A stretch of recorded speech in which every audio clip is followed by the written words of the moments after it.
너는 나한테 맨날 이런 식이야. 뭐가? 내가 뭘? 봐, 또 그러지. 내 말이 그 말이야. 저녁에 설거지가 싱크대에 쌓여 있어요. 한쪽이 말해요. 설거지 좀 해줄 수 있어? 근데 이 말이 돌아올 때쯤이면 이렇게 바뀌어 있어요. 너는 맨날 나한테만 시키지. 네가 한 번이라도 알아서 한 적이 있어? 설거지를 해달라는 말이었는데 어느새 너는 항상 이래가 돼 있어요. 상대는 억울하죠. 내가 안 한 것도 아닌데 왜 그래? 근데 이미 대화는 설거지가 아니라 너는 어떤 사람이냐로 넘어가 버린 거예요. 밤에 아이를 재우고 나서 한쪽이 조심스럽게 말해요. 요즘 우리 대화가 너무 없는 것 같아. 상대가 뭐라고 하냐면 내가 얼마나 피곤한지 알아? 나도 힘든데 나는 누구한테 말해?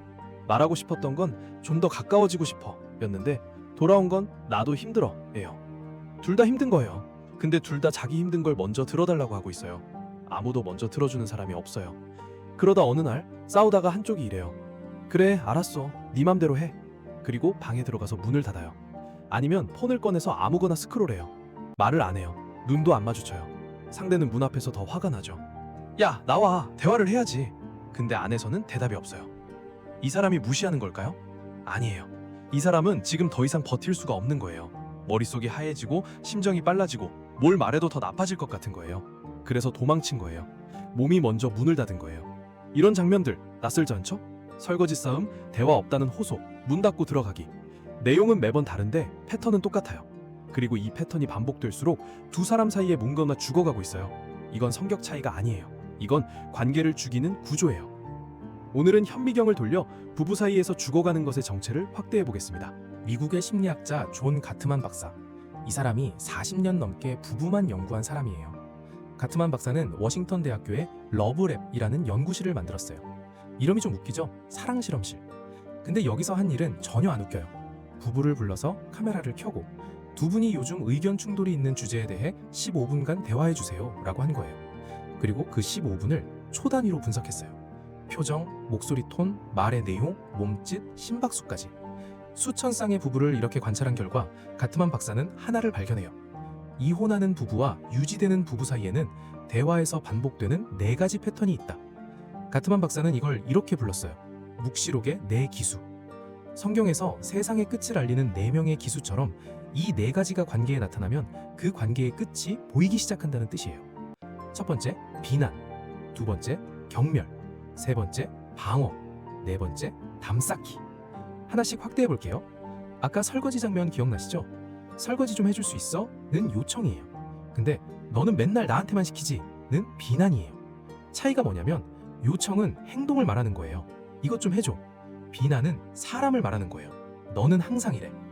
설거지가 쌓여 있으니까 해주면 좋겠어. 와, 너는 왜 맨날 나만 시키냐? 는 같은 말 같지만 듣는 사람한테는 완전히 달라요.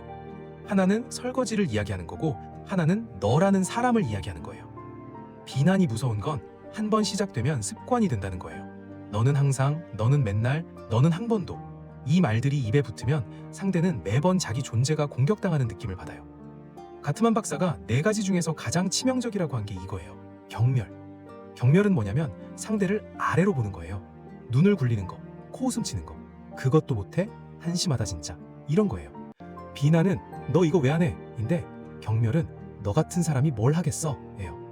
비난은 화가 나서 하는 거고 경멸은 상대를 깔보면서 하는 거예요. 가트만 박사가 이렇게 말했어요.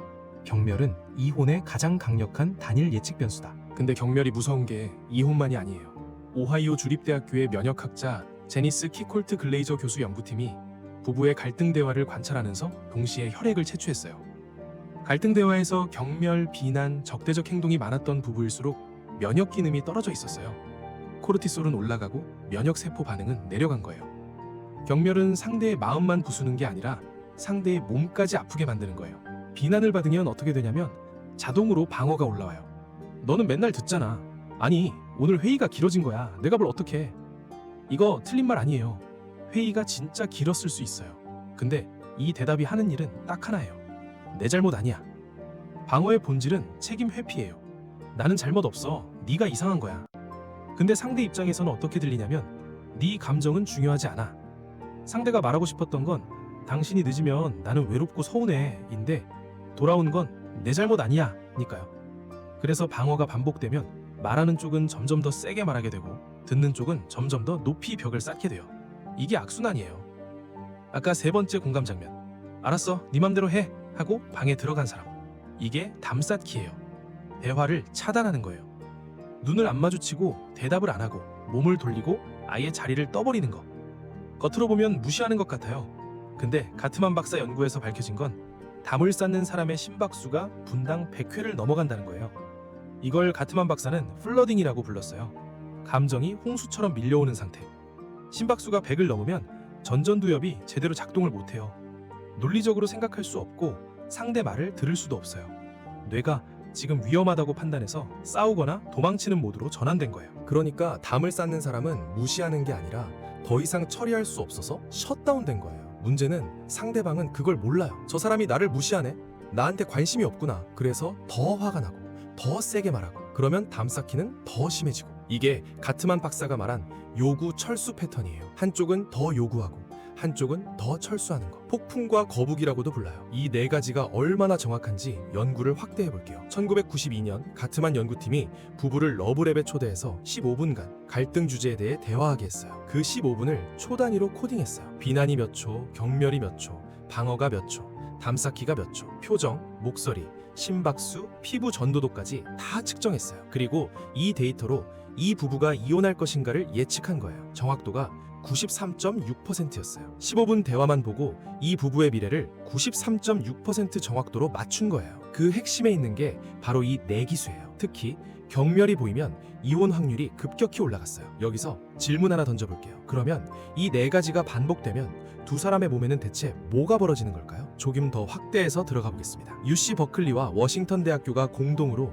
156쌍의 부부를 20년간 추적한 연구가 있어요. 처음에 러브랩에서 15분 갈등 대화를 촬영하고 그 후 5, 6년 간격으로 4번에 걸쳐 같은 부부의 건강 상태를 추적한 거예요. 결과가 놀라워요. 대화 중에 분노 표현이 많았던 남편은 20년 뒤 심혈관계 증상이 유의미하게 증가했어요. 가슴 통증, 심장 두근거림, 호흡곤란 같은 것들이요. 그리고 담 쌓기를 많이 했던 남편은 20년 뒤 근골격계 증상이 증가했어요. 허리 통증, 팔다리 통증, 근육 뻣뻣함. 분노는 심장을 공격한 거고 담 쌓기는 겉으로는 가만히 있지만 안에서는 턱, 목, 등 근육이 극도로 긴장하는데 이게 20년간 쌓이면 근골격계 문제로 나타난다. 15분의 대화 패턴이 20년 뒤 몸의 증상으로 나타난 거예요. 부부싸움이 그냥 감정 문제가 아니에요. 몸이 기억하는 거예요.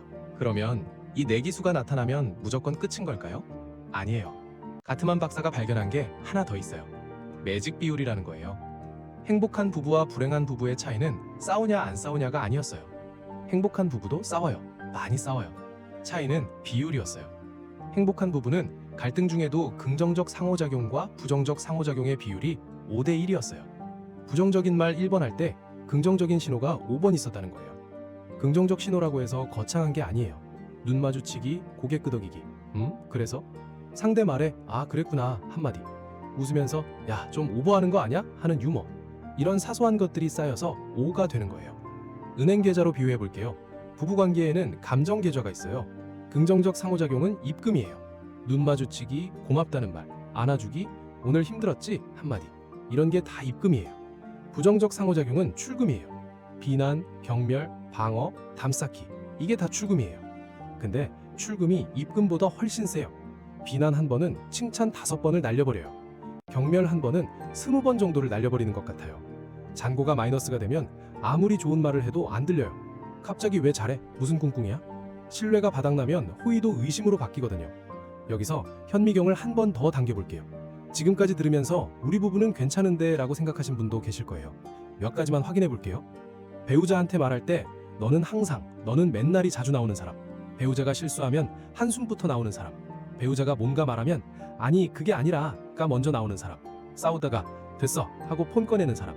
배우자한테 고마운 말을 마지막으로 한 게 언제인지 기억 안 나는 사람. 하나라도 해동되면 내기수 중 하나가 이미 들어와 있을 수 있어요. 무서운 건 이게 한 번의 관계를 부수는 게 아니라는 거예요. 매일 조금씩 아주 천천히 감정 계좌를 깎아요. 그래서 본인이 모르는 거예요. 여기서 중요한 걸 짚어야 해요. 이 영상의 메시지는 싸우지 마세요가 아니에요. 가트만 박사 연구에서 가장 놀라운 발견 중 하나가 행복한 부부도 문제의 69%는 영원히 해결 안 된다는 거예요. 생활 습관 차이, 돈 쓰는 방식, 시댁 처가 문제, 아이 교육관 차이 이런 건 안 풀려요. 10년 전에 싸운 그 주제로 10년 후에도 싸워요. 차이는 그걸 어떻게 싸우냐예요. 행복한 부부는 같은 주제로 싸우면서도 상대를 공격하지 않아요. 너는 항상 이래 대신 나는 이럴 때 서운해 라고 말해요. 이게 가트만 박사가 말한 부드러운 시작이에요. 그리고 또 하나, 싸우다가 분위기가 험악해지면 한쪽이 잠깐 우리 좀 쉬었다 하자 라고 해요. 이걸 가트만 박사는 수리 시도라고 불렀어요. 유머를 던지거나 미안 내가 좀 심했다 라고 하거나 손을 잡거나 우리 왜 이러고 있어? 라고 하거나 이 수리 시도가 받아들여지는 부부는 살아남아요. 수리 시도가 무시당하는 부부는 무너져요. 가트만 박사 말에 따르면 내기수가 있어도 수리 시도가 작동하면 괜찮아요. 근데 수리 시도마저 실패하면 그때가 진짜 위험한 거예요. 그러면 어떻게 하면 될까요? 오늘부터 할 수 있는 거예요. 첫 번째, 너는을 나는으로 바꿔보세요. 너는 맨날 늦잖아. 대신 네가 늦으면 나는 기다리면서 서운해. 너는 왜 맨날 폰만 봐? 대신 같이 있는데 대화가 없으면 나는 외로워. 주어를 너에서 나로 바꾸는 것만으로도 비난이 요청으로 바뀌어요. 상대가 방어 안 올리고 들을 수 있는 구조가 돼요. 두 번째, 심박수가 올라라면 20분 쉬세요. 싸우다가 머리가 하얘지거나 심장이 빨리 뛰거나 이 사람이랑 말이 안 통해 라는 생각이 들면 그때 대화를 멈추세요. 지금 내가 너무 흥분해서 제대로 말 못할 것 같아. 20분만 쉬고 다시 이야기하자. 이거 도망치는 게 아니에요. 가트만 박사가 권한 거예요. 심박수 100 넘으면 뇌가 대화 모드를 꺼버리니까 물리적으로 심박수를 내린 다음에 다시 앉으라는 거예요. 20분. 이거 지키면 담 쌓기가 줄어들어요. 세 번째, 하루에 한 번 감정 계좌에 입금하세요. 거창한 거 아니에요. 오늘 힘들었지? 한마디. 나가기 전에 눈 마주치고 다녀올게. 자기 전에 오늘 고마웠어. 가트만 박사가 이걸 전환의 순간에 반응하기 라고 불렀어요. 상대가 오늘 회사에서 이런 일이 있었어 라고 말할 때 폰을 내려놓고 그래서 하고 고개를 돌려보는 것. 이게 입금이에요. 하고 폰을 계속 보는 건 출금이에요. 하루에 한 번만 의식적으로 반응해보세요. 5대1은 거기서 시작돼요. 부부 사이에서 사랑이 식는 건 한순간에 일어나는 게 아니에요. 매일 조금씩 비난이 쌓이고 경멸이 스며들고 방어가 높아지고 담이 올라가면서 아주 천천히 조용히 죽어가는 거예요. 근데 그 반대도 똑같아요. 매일 조금씩 눈을 마주치고 듣고 있어 하고 미안해 내가 좀 심했어 하고 오늘 고마웠어 한마디 하는 것. 이것도 매일 조금씩 쌓여요.